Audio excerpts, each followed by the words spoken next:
Welcome to Comic Book Wednesdays, a weekly series where we talk about comic books. We're your hosts. I'm Ian, I'm Al. Hey, I'm Shane. and if you're enjoying our content, please remember to subscribe. So we are actually reading Original Sins 3, 4, and 5 this week by Jason Aaron. There were some books thrown in the middle there that didn't really take a look at, but no problem. What are you guys thinking so far about Original Sin? Man, I'm hooked. You like it? I was sad that we only had to do 3 issues. I was ready to go more. Well, there's only 8 in the whole thing, so not much more farther you could have gone, but that's fine. I Yeah. like them. I think they're not bad. It's an interesting point of view. I thought the whole thing, from seeing it from the watcher's eye, literally. Sorry, guys. I ran into technical difficulties, so You're good. talk about it. From the every time I finish one of these issues, every time I think to myself, okay, I have this figured out. I know what's going to happen. There's like the last page or the last few lines, and I'm like, damn it. Another twist.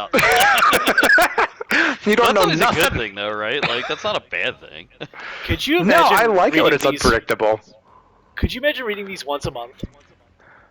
Oh God. I wouldn't be able to remember what happened the month before.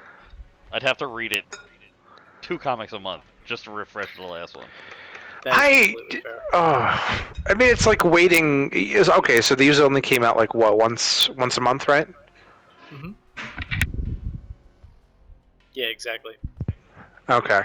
Yeah, no, that'd be like watching a good episode of a TV show because you're like, I want more. Yeah. Comics, man. Like I was saying last week, that like I would go every Wednesday and I'd buy like 4 or 5 books, and like I was reading like I can't even tell you how many storylines at the same time, and they just all got jumbled. And it's part of the reason, like other than financially, that's like why I stopped reading as much as I was. Mm-hmm. It can be tough to get into, but that's besides the point. Let's talk about these issues. So I find these issues hard to talk about just because they're not like set individual things. It's very much a cohesive story that they're telling really well, um, which is why it would be so hard to wait a month. Mm-hmm. So if I was to summarize the events of this, it's learning who this mysterious assassin has been, and then like following those breadcrumbs, and then like it gets turned on its head, and you like learn that like a certain character has been kind of not who they say they were this for like their whole existence, which is crazy to me. Explore, secure intel, and loot to gain access to new missions. Yeah, so Enemy threat is high, so expect. obviously Nick Fury is Yes. different LMDs in the rest of the world's eyes. Like they think this is actually Nick Fury when it's a bunch of robots. But I wonder how they could transition that to the MCU, or if they would transition that to the MCU. I had a thought about that actually. So in one of the movies, and I apologize, I don't remember which, we see. I think it was the ending of the second Spider-Man with Mysterio, where he's. The Skrull is on the phone and he's like, "Hey, the kid did good. You got to come back." And so I wonder if that's one of the ways that they're going to do it, where they have some of the Skrulls be like Nick in these different places. That'd be cool. I mean, we're gonna see some of that in Secret Invasion when that happens. That show is coming out some point this year. I think the end of the year, if I'm remembering correctly. So maybe we'll see more of that. Supposedly, Secret Invasion is going to take place during the blip, at least partially, which is kind of neat. We haven't really seen anything from that time period. But yeah, the LMDs are weird. So like LMDs have already been on TV. Um, if you've watched Agents of Shield, you would know about the life model decoys. Yeah, That but that doesn't count as canon anymore, right? no, it's not canon to the MCU. That said, there is a line in the first Avengers. Um, Tony Stark is getting a phone call from Agent Coulson, and Agent Coulson wants him to look at the Avengers paperwork because the Tesseract was stolen. And he goes, "This is you've reached Tony Stark's life model decoy," and he's leaving. He's got the phone in front of him, so it's kind of like a throwaway line. Yeah. Oh, I never made a connection that was something they might have been referencing.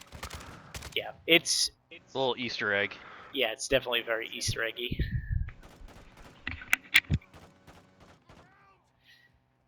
But yeah, it's cool. So we learned Nick Fury has a ton of life model decoys, and Nick Fury has been part of like a almost like secret organization, a shadow organization, if you will, that goes around and kills things.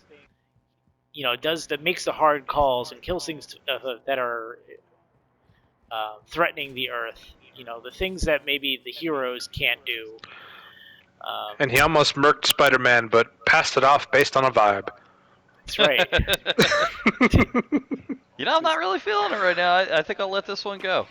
Yeah, I like that too. And if you look at Spider-Man in that pic, he's like using like a suit that's like Ditko-esque.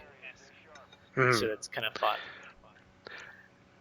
As a side note, just to quickly interject, I have a feeling that had he taken the shot, his spider senses would have kicked in, and Nick Fury would have got his shit rocked. But that's just me. Yeah, I have a feeling of that too.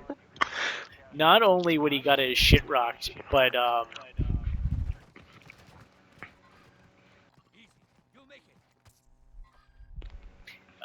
Pete was actually like kind of an asshole back then. So yeah, I've heard you guys talk about that. I haven't read some of those earlier issues. you should. They're on the app. Give them a read. They're a little wordy and they're a little dated.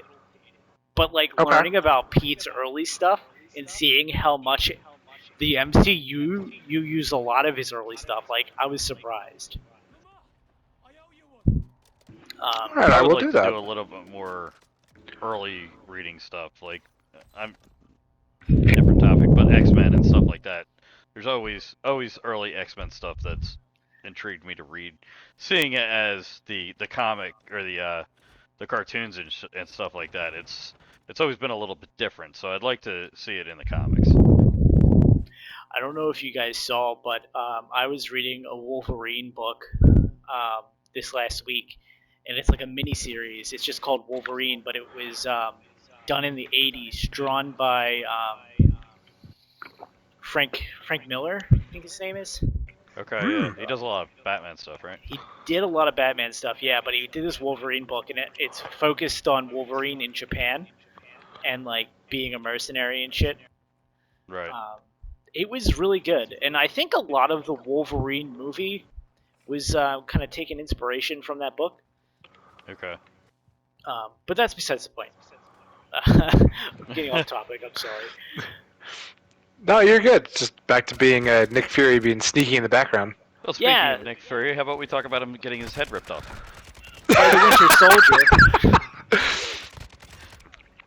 I was oh god, that threw me off because I was like, oh, Bucky's been doing it. Bucky killed the Watcher. Like that's how they're leading it up, and then he just kills him, and I'm like, oh, that was intense. And then he's just like, oh no, I have to explain myself, and it's like, dude, you just murked Nick Fury. How are you going to explain yourself? Oh, he was a robot. Dude, he's lucky Gamora didn't run him through. I thought she was going to. I thought. Yeah, she definitely has an on-site rule, and I respect that.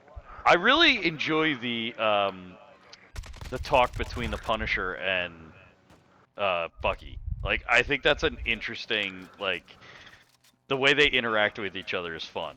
Is there any specific dialogue that like you remember? Because I'm just not remembering it at the moment. Or like that it was just like he's just like, I never liked you, this and that, and it was like they both like had the same kind of feeling towards each other, and it was a fun interaction between them. I felt like. No, I completely agree because like immediately after that, when Fury was talking about how like making the hard calls and it being with this shadow organization, everyone kind of looked at him and was like, "Whoa, yeah, we have a lot of questions." And Punisher was the only one that was like, "Yeah, this makes sense." Yeah. This tracks. Dude, okay, so like we're not reading like a lot of the tie-ins for this book, and I'm sure it'll be explained in those, and maybe one day I'll read them. But like, what did everybody see? Because like the eyeball bomb went off, and everyone's like, "Fuck!" Yeah. Like, I'd like to get and what did he say? Nick Fury or no? yeah, Somebody didn't get any vision, right? Like, right. Nick Fury said that. okay. Yeah, Yeah, that but kind of surprised me. Where like everyone else had that moment, and he was like, "And I still see nothing." And it's like, well, was it because he was an why? LMD? It had to have been, right? Come Yeah, that's what I suspected. Just like kind of confused me a little bit, but that would make the most sense because if it wasn't, it just opens a whole other host of questions. Yeah, and I'm sure we'll get more of those questions. Also, like, I guess all this time in Marvel Comics, every time you see Nick Fury and he's not old as dirt, he was an LMD, which is like really weird to me. I mean, comics do that all the time, right? They retcon shit and make things different and make whatever canon they want, whatever fits the agenda. Mm-hmm. But that does answer a lot of questions because like seeing him in all the comics, he always looks the same and he always looks the same age. Yeah. And the first question they ask him is like, "Why are you so old?" And it's like, well, that makes more sense than anything else if he's really been alive this whole time. Exactly. I'd be curious to see if anybody kept tabs on how long in-game, or not in-game, in-universe years have gone by with Marvel. Like, is it actually the same amount of time as publishing? That really wouldn't have made much sense, right? Hmm. Yeah. But I'm sure someone's kept track of it. That is a good point.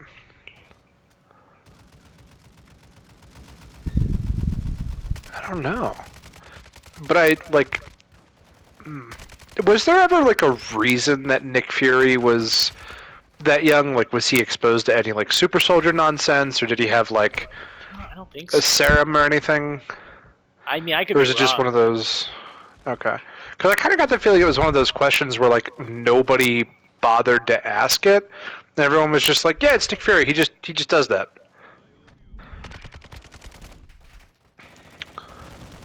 Yeah, no, that's in Ultimate Comics. They have old Nick Fury, and then they have his son, who is the one who is based off Samuel L. Jackson.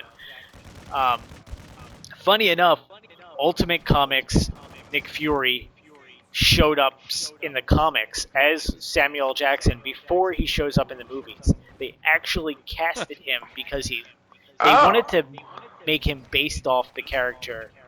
Well, that's kind of cool. Yeah, so like they're like, we like Samuel L. Jackson, we're gonna make him look like him in the comic books. And then they're like, hey, do you want to actually play him in the movies? And they're like, he's like, yeah, sure, because he's a total nerd. Hmm. That's cool. I didn't know that. Yeah, it's a fun little tidbit. Sorry, just give me a sec here. I'm doing game stuff. No, you're Okay. good. I'm pulling up my notes because there was a. I wanted to know any more about like Dr. Midas. Because he, Oh yeah, Yeah. So Yeah, he like gets like mentioned like twice, and that was it. they show him. Yeah. He Yeah. might have a bigger thing towards in the last like arc of this book. Okay. Because he like looks like he's wearing one of Tony's suits, and that's why I was a little confused because I was like, I don't know who you are, but did you steal something? Yeah, people like to steal Tony's stuff. Yeah, you'd think he'd have a little bit better of security. Do some like fingerprint eye recognition. Like, would his shit's think. always getting hacked. I mean, the MCU made a good, funny pun of that, where they were. I think it was in. I think Iron Man 2 or Iron Man 3, where Tony's talking to Nick Fury, and he's like, "Oh, you just. Those are the most secure suits in the world," and he just walked in and took it, and they can just do that. You can just walk in and take it. And you can tell Tony's looking at him like he's mad, but he can't say anything because he's right. Yeah.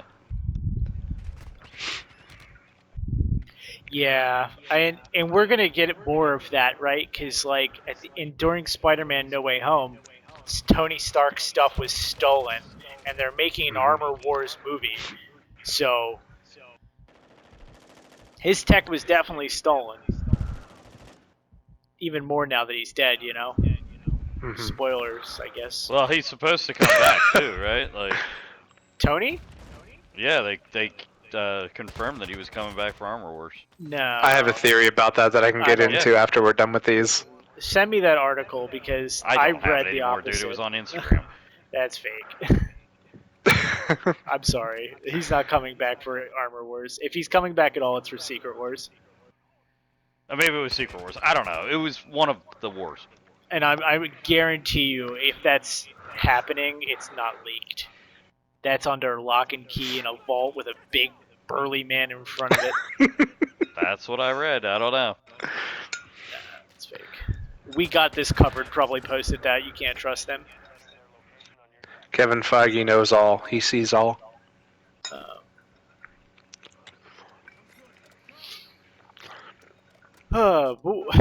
So we don't really know who killed the Watcher. They haven't really said that yet. But we know that Nick Fury is an assassin who has been killing creatures over the years and is now this like LMD god protector of the world. I wouldn't say godfather, but it's not the right word. It also, Al, come this way. it really made me think that, like, Fury was taking on the Watcher's job, almost. Because, like, whereas the Watcher is not supposed to intervene, you know, Nick Fury was going to all of these places and, like, assassinating people, and, like, he was talking about how he was, like, protecting Earth, and, you know, anybody that wants to assassinate or anybody that wants to, like, do anything, like, he's always there to help out. And then there's this shot of the Watcher where it just sees Nick and then doesn't do anything.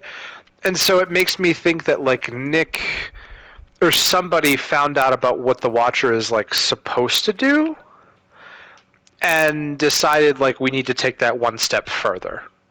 And that was the vibe that I got.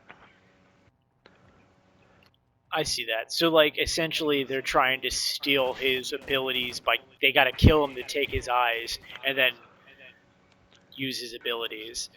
I was kind of seeing the whole Nick Fury thing in a similar light as you, where like he's kind of doing the same thing as the Watcher, but like they're like yin and yang, right? Watcher sees things and can't intervenes. However, like Nick Fury is this shoot first, ask questions later type of character. Yeah. He's willing to put anything and everything down. And he says this. He's like, "Oh, I was doing it, not being seen by anybody but him." You know? Yeah, like, almost like he felt judged in a weird sort of way. Right. Totally. I get what you're saying.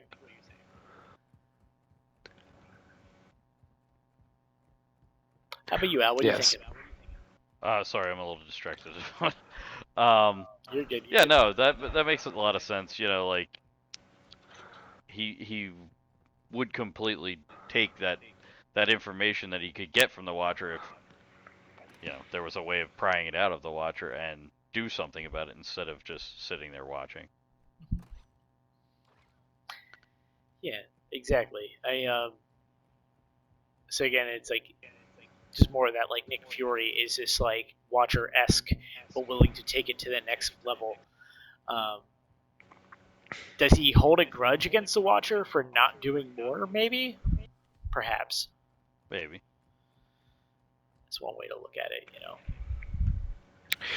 I could see that, and like he makes this comment about how he's been a soldier and a spy for so long that like Monday through Friday he's Shield, and then he becomes the director of Shield, and then after that he starts doing this, which he calls like his other job or whatever. I forget the term that he used, but I could almost see him like looking on like you don't do enough.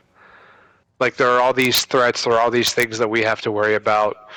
You know, why aren't you pitching in? And I could see him just, I don't know if it's going to show this in a panel, but just like venting these frustrations to the watcher. Right. That would be an interesting panel to see.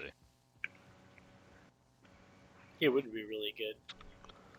I'm really looking forward to reading these next three, honestly. Like, yeah, I didn't want to put them down. well, I mean, after tonight, we can just pick it right back up, you know? Do another read, and then use the excess time to look at tie-ins and stuff. Not that we'll talk about the tie-ins; it's completely optional. But feel free to do whatever you want. Are you gonna read them, Shane? I might actually.